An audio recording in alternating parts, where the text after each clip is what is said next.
Old Bugs de Howard Philip Lovecraft. La salle de billard chez Sheehan, qui orne l'une des moindres ruelles au cœur du quartier du parc à bestiaux de Chicago, n'est pas un endroit chic.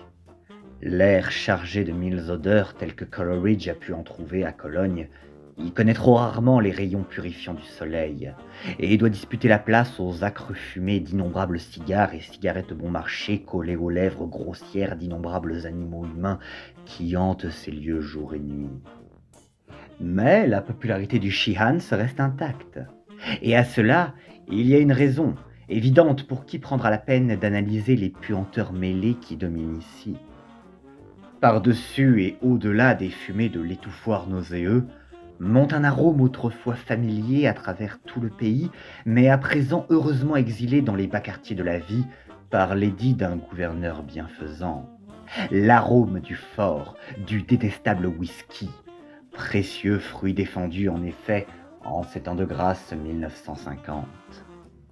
Le Sheehan's est le centre reconnu du trafic souterrain de l'alcool et des stupéfiants à Chicago.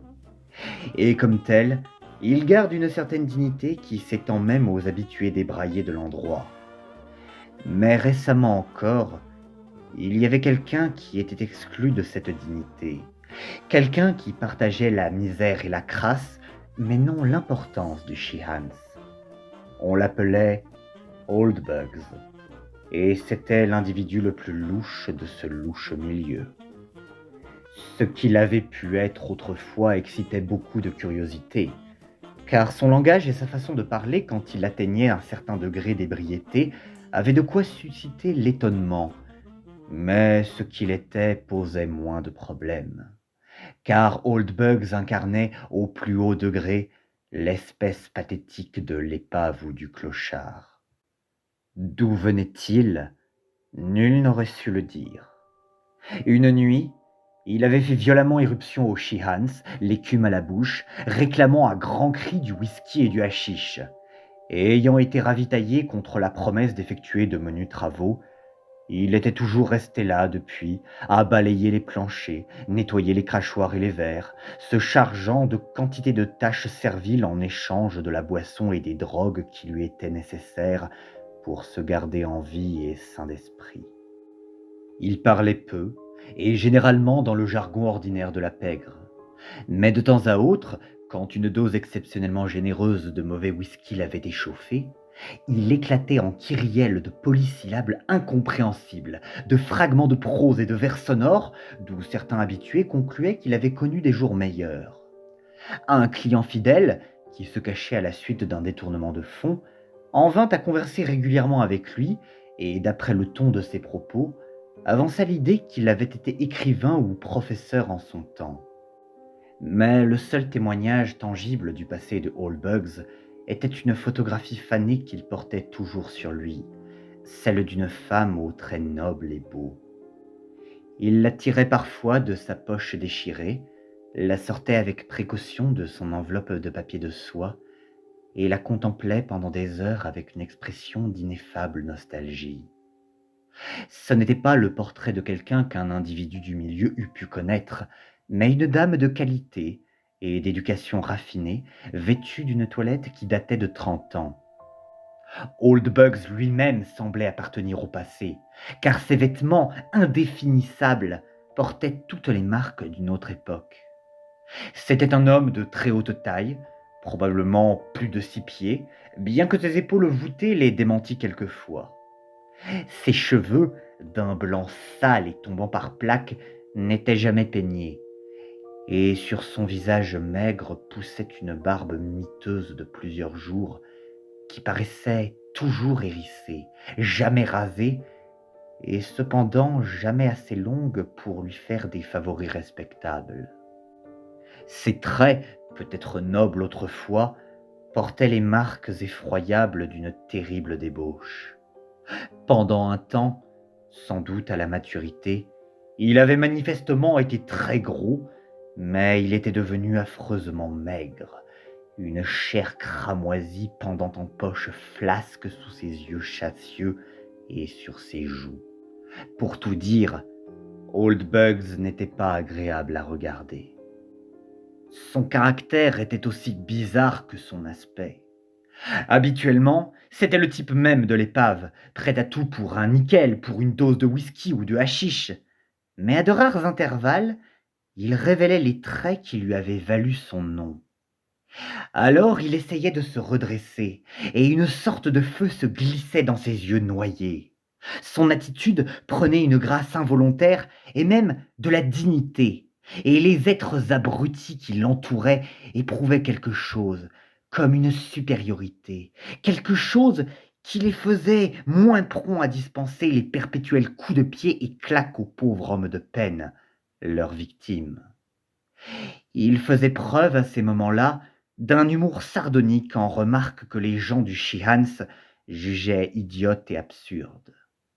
Mais le charme se dissipait bientôt, et Old Bugs, une fois de plus, reprenait son éternel récurage de parquet et rinçage des crachoirs. Il y avait pourtant une circonstance où il cessait d'être dans la maison l'esclave idéal. C'était lorsque des jeunes gens venaient boire leur premier verre. Le vieil homme alors se relevait du plancher, et en proie à la colère et à l'exaltation, murmurait des menaces et des mises en garde, cherchant à dissuader les novices de s'embarquer dans ce voyage à la découverte de la vie comme elle est. Il bafouillait et fumait de rage, éclatant en avertissements polysyllabiques et en jurons étranges, animé d'une véhémence effroyable qui donnait alors le frisson dans la salle bondée à plus d'un esprit torturé par la drogue. Mais au bout d'un moment, son cerveau, embrumé par l'alcool, s'écartait du sujet, et avec un sourire idiot, il repartait une fois de plus à son balai et son torchon.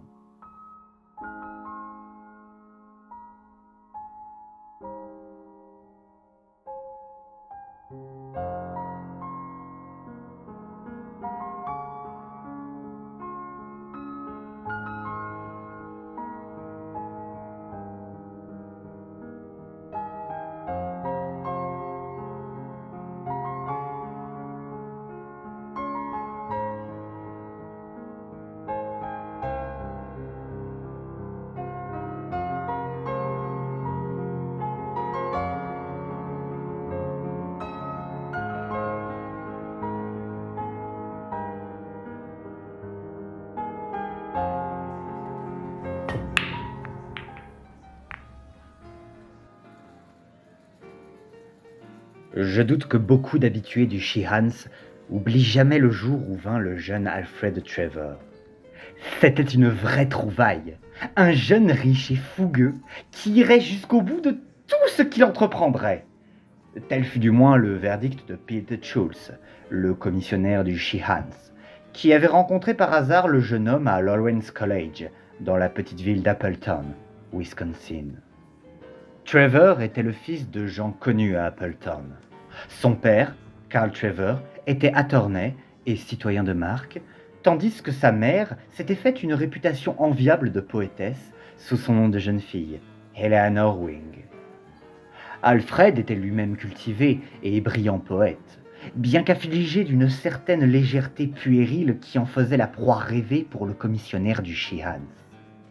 Il était blond, beau et gâté, vif et impatient de goûter les différentes formes de débauche qu'il connaissait par ses lectures ou pour en avoir entendu parler. À Lawrence College, il s'était fait remarquer dans la confrérie burlesque du Tapatapateg, où il était le plus déchaîné et le plus joyeux des jeunes fêtards joyeux et déchaînés. Mais cette frivolité collégienne, immature, ne le satisfaisait pas. Il connaissait par les livres des vices plus profonds et mourait d'envie maintenant d'en faire lui-même l'expérience. Peut-être sa tendance à l'extravagance avait-elle été en quelque sorte stimulée par la contrainte à laquelle il était soumis chez lui. Miss Trevor avait en effet une raison particulière d'élever son fils unique avec une sévérité rigoureuse. Elle gardait de sa propre jeunesse une impression profonde et ineffable de l'horreur de la débauche, dont celui à qui elle a été un temps fiancée lui avait donné l'exemple. Le jeune Galpin, le fiancé en question, avait été l'un des fils les plus remarquables d'Appleton. S'étant fait connaître tout enfant pour ses merveilleux dons, Il avait acquis une grande réputation à l'université du Wisconsin et était rentré à 23 ans à Appleton pour occuper un poste de professeur à Lawrence College et glisser un diamant au doigt de la fille la plus belle et la plus brillante du pays. Tout alla bien pendant une saison, puis sans prévenir, la tempête éclata. De mauvaises habitudes, depuis un premier verre bu des années plus tôt dans la solitude des bois, se manifestèrent chez le jeune professeur. Il n'échappa que par une prompte démission à de fâcheuses poursuites pour avoir compromis les mœurs et la moralité des élèves confiés à sa garde. Ses fiançailles rompues, Galpin partit pour l'Est, commencer une nouvelle vie. Mais avant longtemps, on apprit à Appleton son renvoi honteux de l'université de New York, où il avait obtenu un poste d'assistant d'anglais. Galpin désormais consacra son temps à la bibliothèque et à l'estrade du conférencier, préparant des volumes et des études sur divers sujets ayant trait aux belles lettres, et témoignant toujours d'un talent si remarquable qu'il semblait que le public dût quelque jour lui pardonner ses erreurs passées. Ses conférences passionnées, apologies de Villon, Poe, Verlaine et Oscar Wilde le concernaient autant lui-même, et durant le bref été indien de sa gloire, il fut question de nouvelles fiançailles dans certaines familles cultivées de Park Avenue. Mais c'est alors que le coup tomba. Une dernière disgrâce, en comparaison de laquelle les autres n'avaient été rien, ruina les illusions de ceux qui avaient cru la régénération de Galpin. Le jeune homme abandonna son nom et disparut aux yeux de tous. La rumeur ici et là l'associait à un certain consul Hastings, dont les travaux pour la scène et les compagnies cinématographiques attirèrent quelque attention par l'étendue et la profondeur de leur érudition. Mais Hastings s'éclipsa bientôt de la vie publique, et Galpin ne fut plus qu'un nom invoqué par les parents sur le ton de la mise en garde. Eleanor Wing célébra peu après son mariage avec Carl Trevor, jeune avocat d'avenir, et ne se rappela à son ancien admirateur que pour imposer le prénom de son fils unique et l'éducation morale de ce jeune homme, beau et impétueux. À présent, en dépit de tous les conseils, Alfred Trevor était au Sheehan's, sur le point d'y boire son premier verre.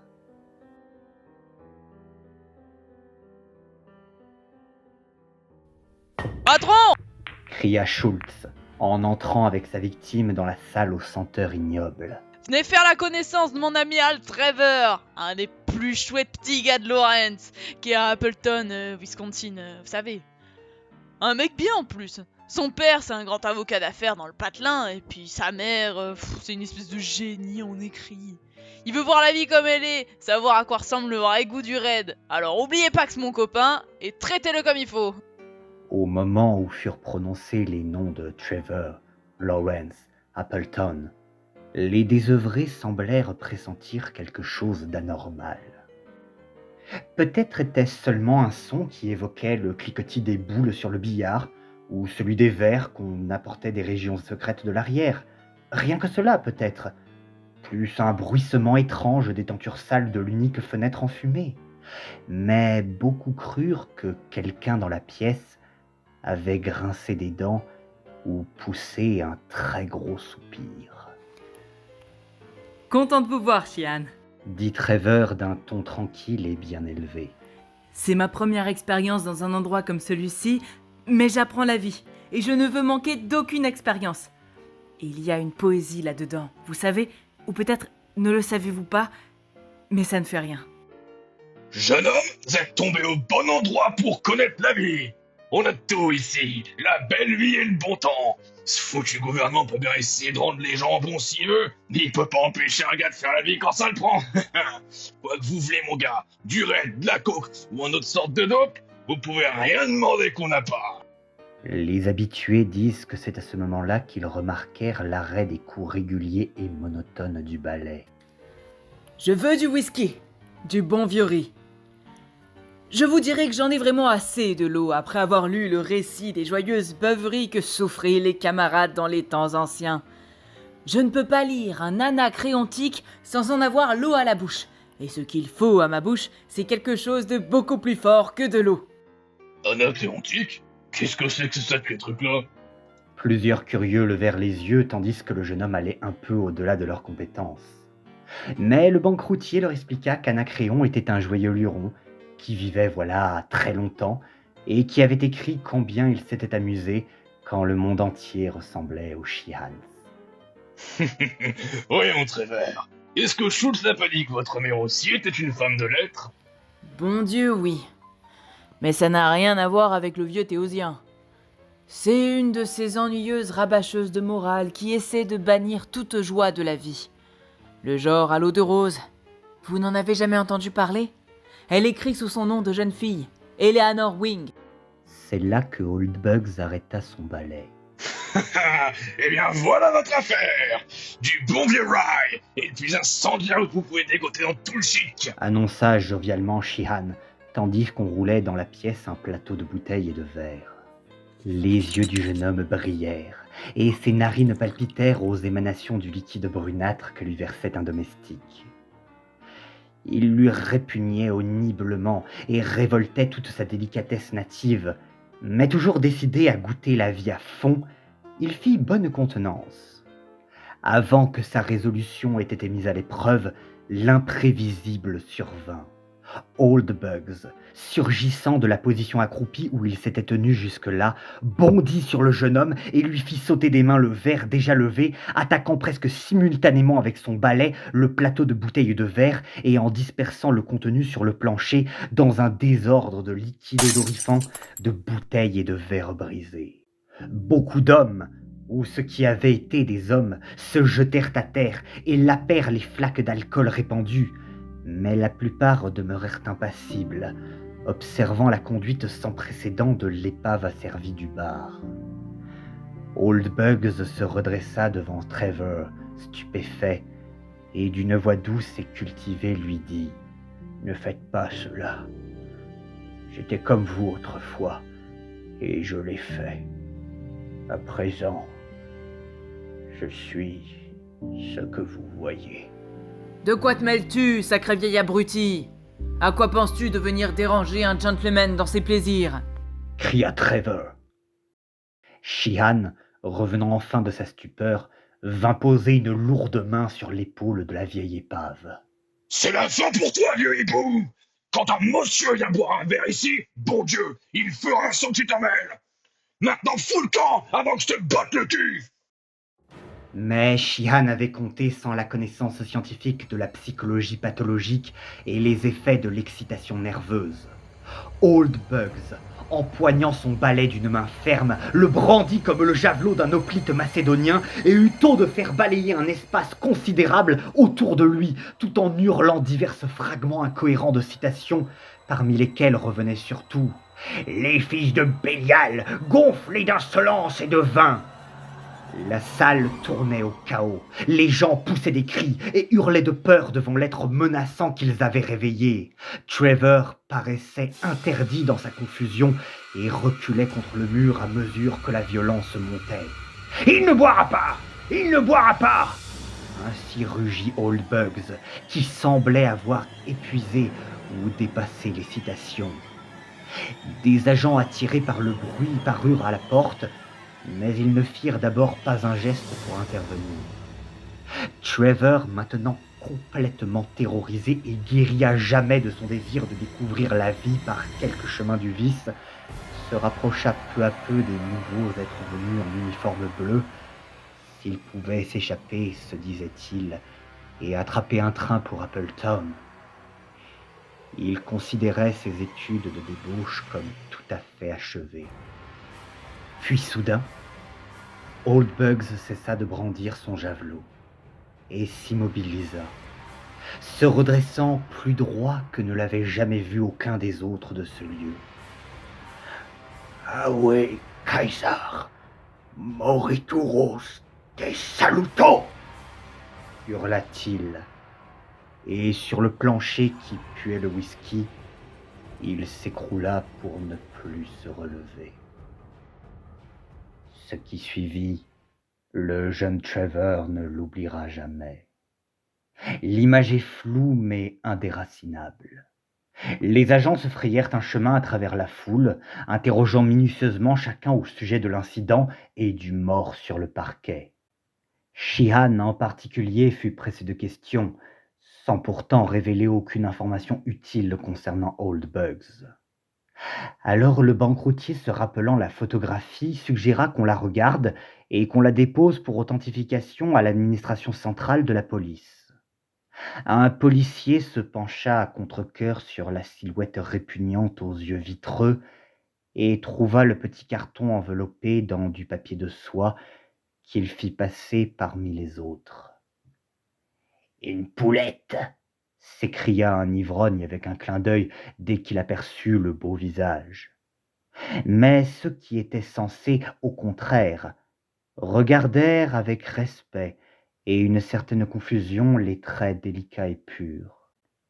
Nul ne sembla capable d'identifier la personne, et tous s'étonnèrent que l'épave dégradée par la drogue pût posséder un tel portrait, c'est-à-dire tous, sauf le banqueroutier qui, pendant ce temps, considérait avec quelque malaise les uniformes importuns. Il avait vu, lui, un peu plus profond sous le masque de totale déchéance d'Old Bugs. On passa alors la photo à Trevor, et un revirement se fit chez le jeune homme. Après le premier sursaut, il remit le papier de soie autour du portrait comme pour le protéger de cet endroit ignoble. Puis il observa longuement et d'un regard pénétrant la forme étendue sur le sol, notant sa taille haute et l'allure aristocratique des traits qui se faisaient jour maintenant que la misérable flamme de vie s'était éteinte. « Non, dit-il précipitamment, comme la question lui était posée. Il ne connaissait pas l'original de la photo. Elle était si ancienne, ajouta-t-il, que personne à présent ne pourrait sans doute l'identifier. Mais Alfred Trevor ne disait pas la vérité, comme beaucoup le devinèrent lorsqu'il s'offrit de se charger du corps et de son inhumation à Appleton. Chez lui, au-dessus de la cheminée de la bibliothèque, était suspendue la réplique originale de cette photographie.